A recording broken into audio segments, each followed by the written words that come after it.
So this is our entire system as to how we book 10 to 50 meetings per hour. Now, this is usually within the 60 to 100 leads point. So say we put in, 60 leads into the system, then, we're looking to at least get out of that, around like 9, 10 meetings. So we're looking around like a 15% booking rate. But yeah, obviously, we run the systems with 100 leads, and it's 15% booking rate, which means 15 appointments. So pretty much within the hour, this is how we are able to book 10 to 15 meetings an hour. So we do this every single weekday, which is 10 to 15 appointments every weekday. That's 10 times between 50 to 75 meetings. Very high quality as well, very qualified. So 50 to 75 meetings a week. And yeah, which is between the 200 to 300 meetings a month mark. So starting from the very beginning, okay. Now I'm not going to go through the ins and outs of the actual outreach system itself, since I'm not going to reveal too much on that side, since that's how we actually are able to run the system, send out what we do, and do what we do pretty much. But everything I'm going to show you here, the outreach system, the call process, booking process, reminders, the metrics, and just literally every single stage post outreach system. So from here. The very first thing, right, is obviously you go into the software, you go to contacts, you go to more. Obviously, this is more specific to us specifically, but here are all the leads that we've added in the past. This is the one with the bulk contacts. So you see we've got 1,000 here or whatever.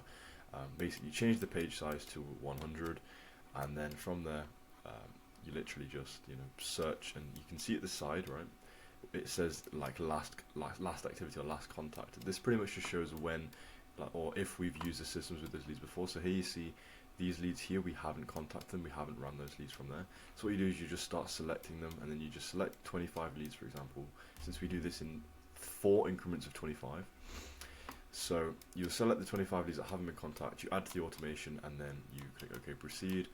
You simply just select your workflow, so select your automation, and then you run that. So once that's been run, then pretty much what you get from there is a ton of callbacks.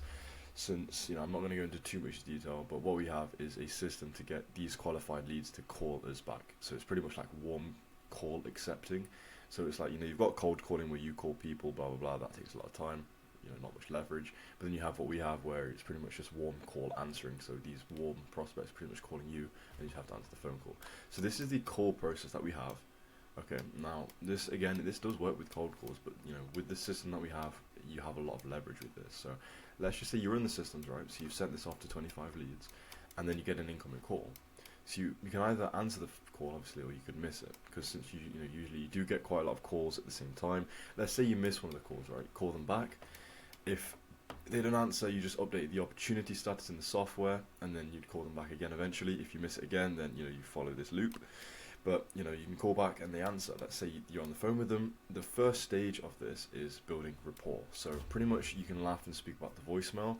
Now in situations like this where they've called you back and you've missed their call, that gives you something to kind of laugh about. You've gotten more kind of commitment and obligation from them, because they might have already listened to your voicemail. They might have already called you already, messaged you, etc. So you're getting high levels of commitment from them to be able to keep them into the outreach system that we have already. So it's very important to be friendly with them, since the start of the call is very important to bring down their guards, and it kind of just sets the tone for the rest of the call. So we always start by asking, hey, how are you? Did you manage to listen to my voicemail? If they did listen to the voicemail, then that's great. Then you can just proceed from the next stage of the call. But if they didn't listen to the voicemail, then they have like this sense of where they feel like they're obligated to then give you something back, or they feel bad because they didn't listen to your voicemail, which could be an issue on their end. So the second stage, which is the transition. So you start the call by asking from you come off as pretty much a customer, right? So then you transition from the customer aspect, or the customer side, to then making the sale or the pitch. So in this situation, you ask them about their availability. Since we work with aesthetic clinics in the UK, you say, oh yeah, I just wanted to ask about your availability. And then they would ask, oh, what treatment are you looking for? In which you would then say, yeah, well, to be honest, I wasn't looking for a treatment for myself specifically. I just wondered if you have the capacity to take an extra 15 to 20 clients a month, and whether you can handle that. By adding "and whether you can handle that" at the end, it shows that you're asking them a question. You're actually interested in more about the business, and not like, hey, do you want to, here's 10 clients, or let's have a marketing call, blah blah blah. You're going straight in and asking them a question. It's more polite, and it responds better with them, since all this pretty much is figuring out the best sequence of things to say to these kind of people in this niche, and just kind of repeating that in a way where you're saying the best possible things you can say to get the best results from them. Now, it's important to remember not to be too salesy with this. Kind of think of it as, you are genuinely asking about their availability, and it's also a potential disqualifier. So pretty much if anyone isn't able to handle 15 to 20 clients, they'll say, oh no, I can't handle 15. Oh no, we're too busy at the moment. And then you'll say, okay, well, so if 15 clients came through the door within this month, you kind of have to turn them all down, would you say? And then if they say yes, then get off the phone with them, don't waste too much time. But if they say, okay, no, yeah, we can actually handle that, then then you can just proceed on to the next step, which is pitching the meeting. So this is the bulk of the call, the main actual sales part, which again, it does tie in very closely to the transition, because this is where you actually make the pitch. So again, you have to think about it as you're pitching the meeting, not the service, but you leverage the service to be able to interest them, and then obviously then you can bring it into the meeting itself. So pretty much you can always use the ROI guarantee, because for us as an agency anyway, we have a really solid guarantee which just resonates really well with the niche we're in. So pretty much after this stage, after you've proceeded on with, you've got to the point where they say yes, you can handle the 15, 20 clients, whatever, then you'd say, okay, essentially, yes, we are a marketing agency, but despite what you might think, we have a really, really unique approach on how we actually get you those clients. And not to get into too much detail right now, but we have a positive ROI guarantee. So essentially, the money you would pay us for this service, if we aren't able to make that back in full, we'll give you a full refund, and all the money we've made from the clients we've brought you in the past, you'll also get to keep. So it's a win-win situation, since we put the risks on ourselves. And I'm not trying to sell you anything right away. It would literally just be a 20-minute call to explain what we have to offer and how that works. So how about Wednesday by any chance? And okay, so I'm going to run down, go through this a little bit. So pretty much, yes, you've got to let them hear your marketing agency. You just got to, because it's a turn-off word at the end of the day. People hear marketing, oh, is this marketing? It turns them off. So you want to just throw that out there and then back it up with a, okay, yeah, but despite what you might think, we have a really unique approach. So you say, okay, yes, we're a marketing agency, and then you're like, okay, just to correct that, we are different. So it removes that. The objection. So you're kind of just getting to the objection before it comes up. It's just best in this situation. And yeah, so we always tell the setters not to mention the, that you're a marketing agency unless they bring it up, or unless you have to. And if you do have to bring it up, always say this line. So, but despite what you might think, we have a really unique approach, because we do, and on how we actually get you those clients. And yeah, so kind of it's separated into three parts, right? So the information part, which is saying we're a marketing agency, obviously with the objection handling to that prior to the objection occurs, say, we have a really unique approach on how we actually get you those clients.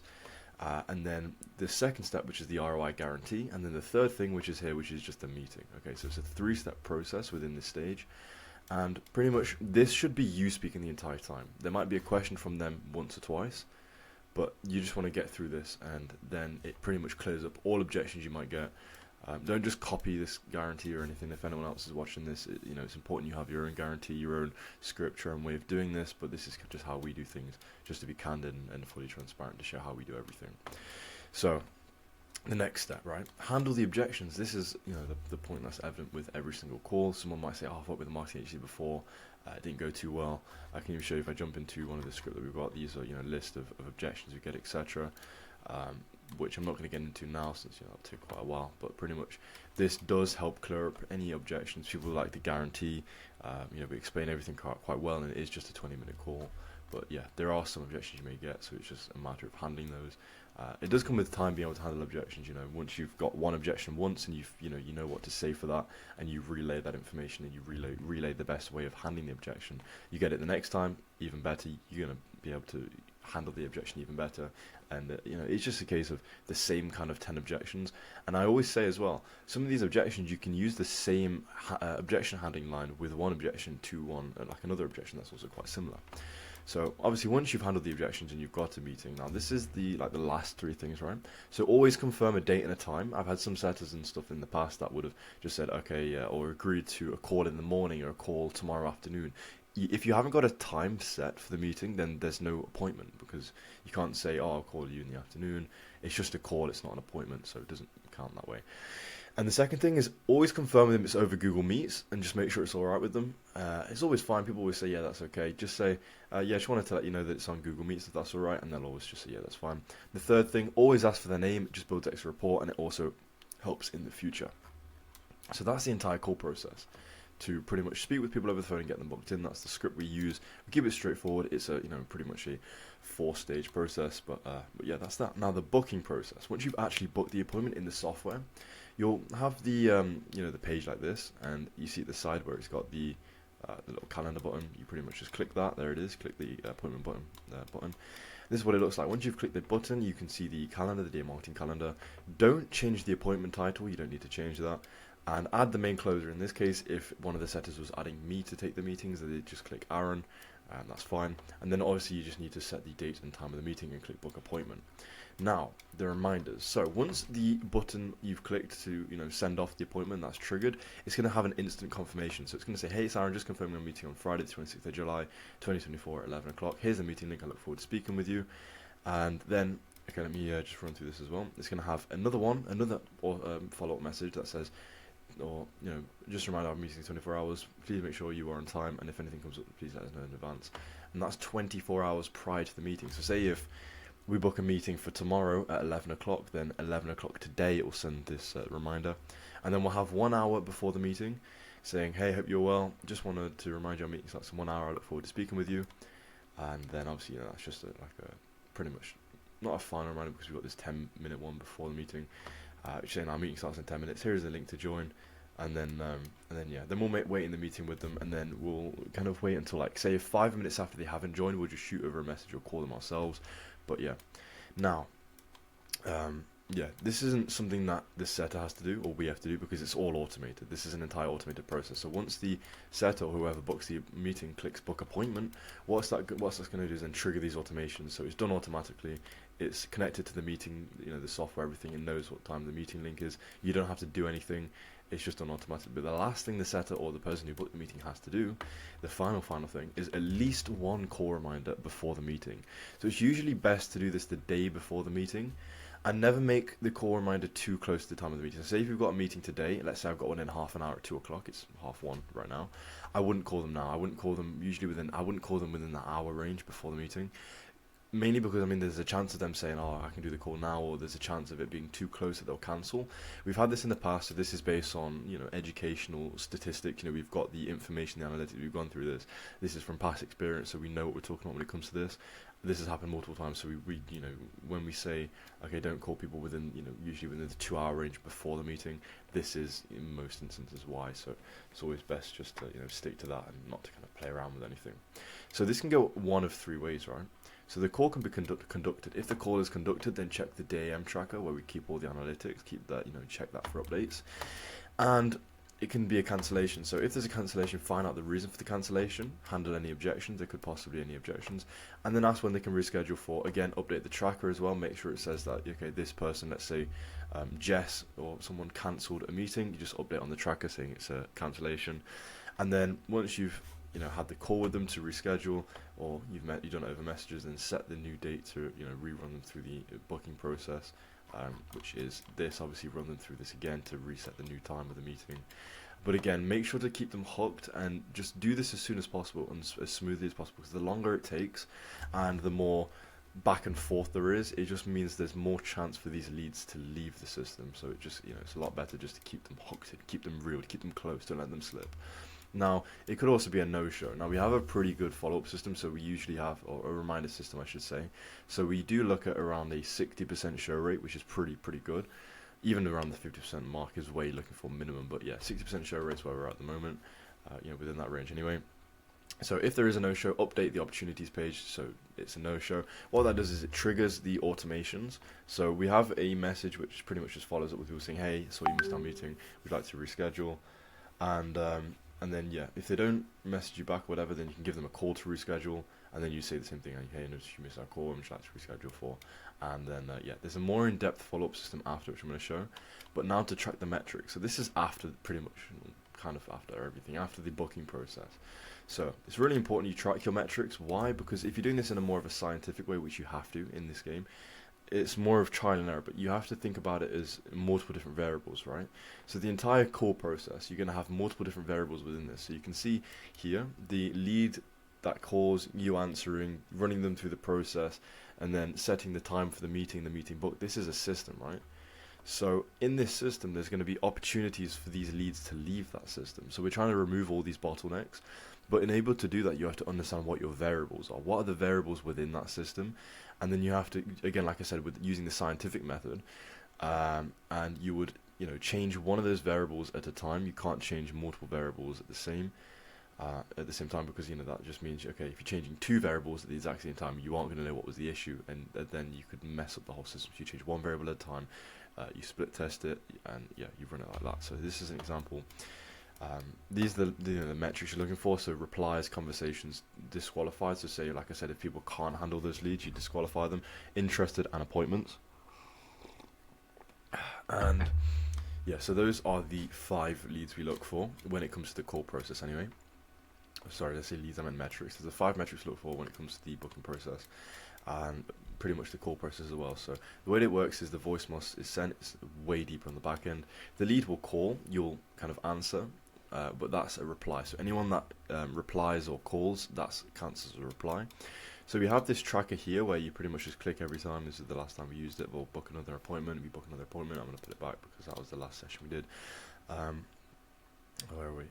Yep. So every time a lead replies, you'd click this tracker. So you'd have this open on another tab, and you just click that. Very simple. And every time you have a conversation with someone, so every time you speak with someone over the phone, that's a conversation. So you'd add that just to make sure you had a conversation. So in this case, look, we had 35 or 34 replies, 21 conversations, and then we had to disqualify 5 because they couldn't handle those clients, which means they're not interested in the service because they wouldn't buy a service that they haven't got the problem. There's no pain, and the whole point of providing value in our case to make money is in alleviating pain. If you can't solve that problem, then there's going to be no kind of it's no point. What's the point of having a meeting with someone that doesn't need the service? It's like selling. I don't know, I'm not even going to go there, but yeah. Then you track how many people are interested, but you haven't booked, and then you track the people that you have booked in as qualified appointments. So the next step from there is obviously the like I said, disqualified, interest, and appointment booked. You track every single one. It did this each stage. So pretty much every person who calls, every person who you speak with over the phone, every person who doesn't have the capacity, you put in disqualified. And then pretty much at the end, what you see is, okay, we've got these information here, we've got that right there, so you can use it to track the metrics live. And then what you can do is, this is our tracker that we have, this is the example, this is the KPIs we set as well, and then we pretty much just implement it in each stage, right? So since this video is also made for the setters, I'm trying to make it in a way that's kind of broad for everyone to understand, as well as for the setters, because they're the ones who's using the systems. Any new setters we're currently training. What you'll then do is you'll come over to the lead sheet. It's this one here. I'm not going to open it up, but yeah, this is what it looks like. We've got the metrics here. So you've got the replies, conversations, disqualified, interested, and appointments. So appointments booked.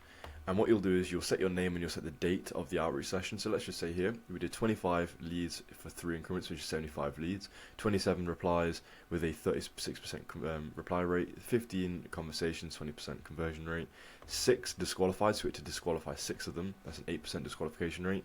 And let's say we had 2 interested, then that's a 2.7% interest rate, and 7 meetings booked, which is a 9.3% booking rate. We usually look for around 8% mark minimum. That's how we kind of denote the health of the system.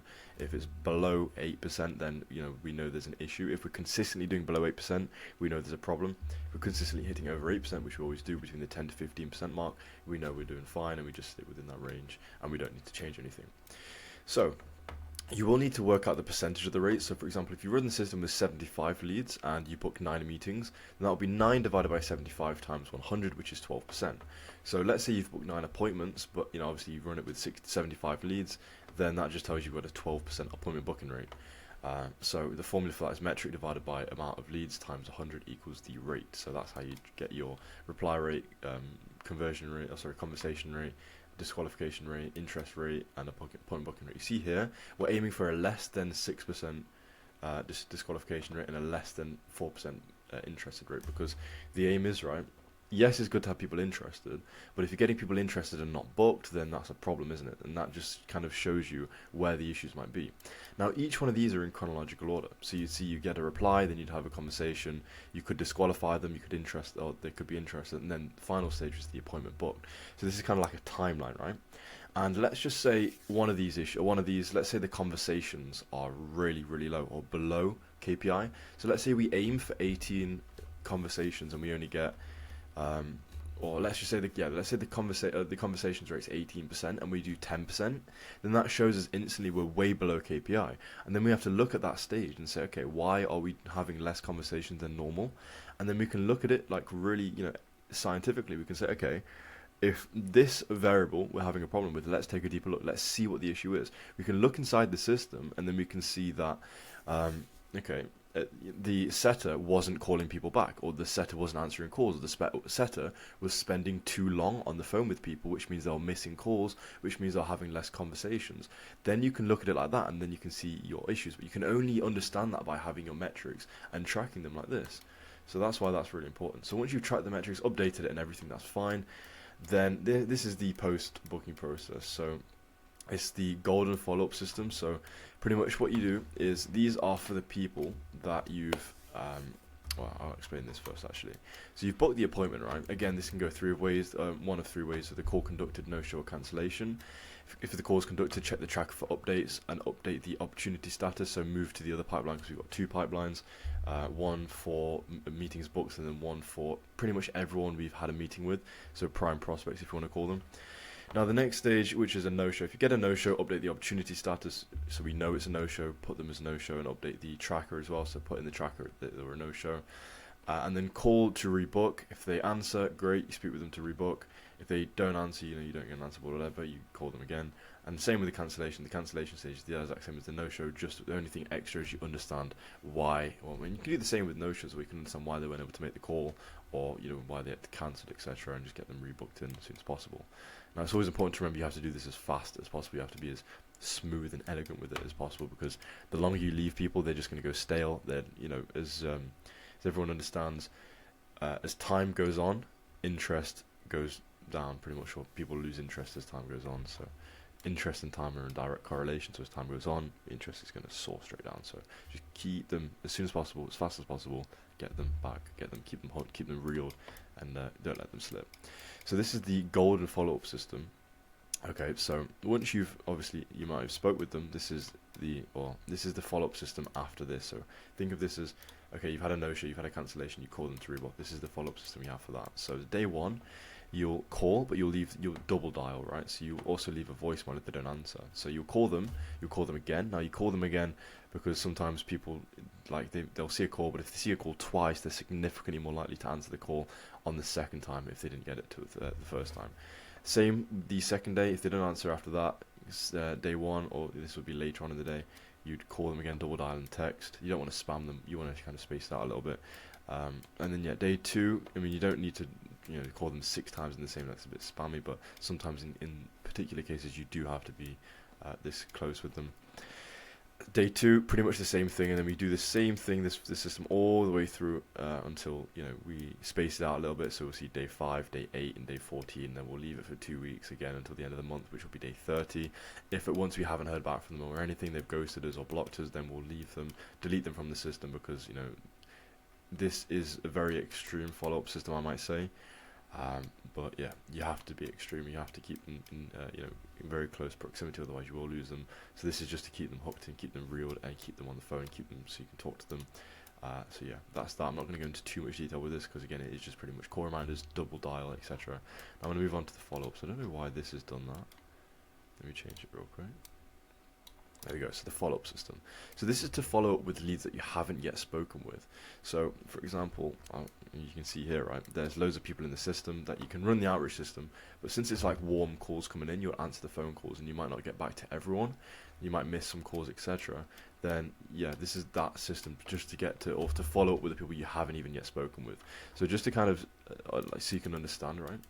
This follow-up system is for people that you've booked meetings with that showed, didn't show, or cancelled, and this follow-up system is for people that you haven't even yet spoken with, because that's how it kind of works in the outreach system. If you haven't answered or missed the call, or you haven't got hold of them yet, then this is the system that we have for that. So, pretty much, if you missed a call when they called you from the outreach session and you missed it, call them back. If they answer, great, but let's just say they messaged you back. So you call them, or we run the outreach system, they message instead of calling. Then reply saying, call me back when you can, thanks. Because most times, just, they'll message saying the kind of like, similar things, what you're calling about, what availability you're looking for, etc. So always just say, call me back when you can, thanks. and then you can get a call. Again, if you miss it, then you miss it, but if you do, you answer and you're on the phone with them, that's great, you've answered. And then you can go through the entire call process, which again, this is the call process here. You go through this process. If not, and you miss the call, they don't answer, you double dial them. You go through a similar process to this where they don't answer, you double dial them again. If they answer, great, you go through that process, boom. If they don't answer, you wait until the next day, and then you call them back and you do the double dial process again. If again no answer, send them a message on the second day saying call me up when you can, thanks. And then hopefully you'll get a missed call. If you don't get a missed call, you kind of just run through this process again. And this is, it's a system we have. We've done this multiple times. We know it works and it's really good. So this is what you can do just to get every lead in the system that calls you, even if you miss it, if they send a message or whatever, just to get them on the phone, and yeah, just to make sure they're calling, right? So what you can do in the software as well is you can filter it out to have it show all the leads that are assigned to you. So if I want to go in the software, I can click in the conversations tab, right, where all the leads are assigned to, and then I can click myself, for example, and then I can apply that.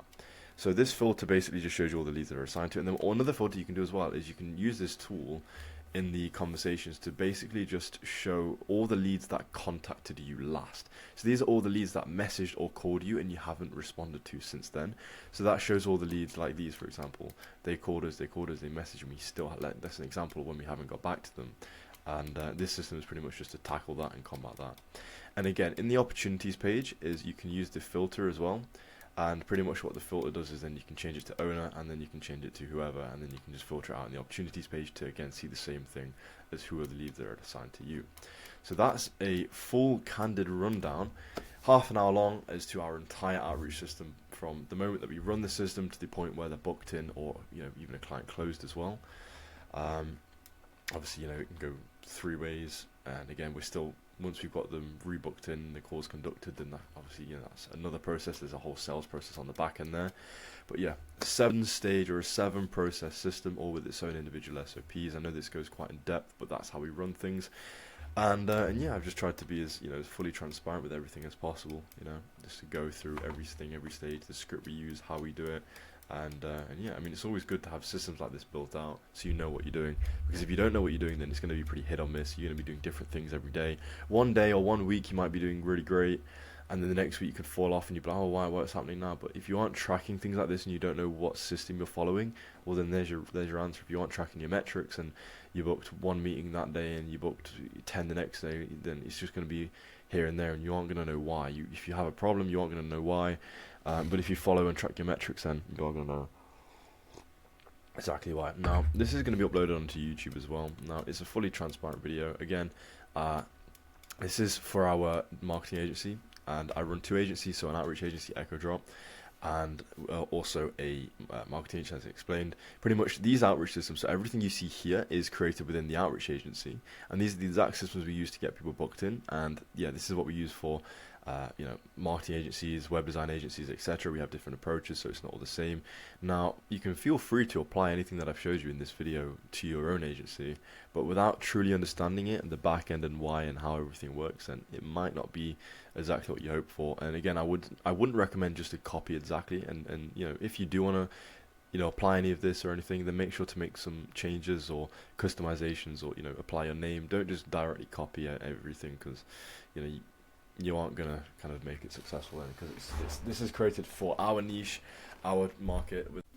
So if you run a marketing agency doing £15,000 a month minimum, and you are a marketing agency, web design agency, or social media management agency, pretty much just any agency working with brick and mortar businesses, and you have a pretty solid infrastructure, a good conversion rate, then we are looking to bring on more agencies to work with, where we have similar systems like this. We're able to book 10 to 50 meetings an hour, which is between at least 300 meetings a month.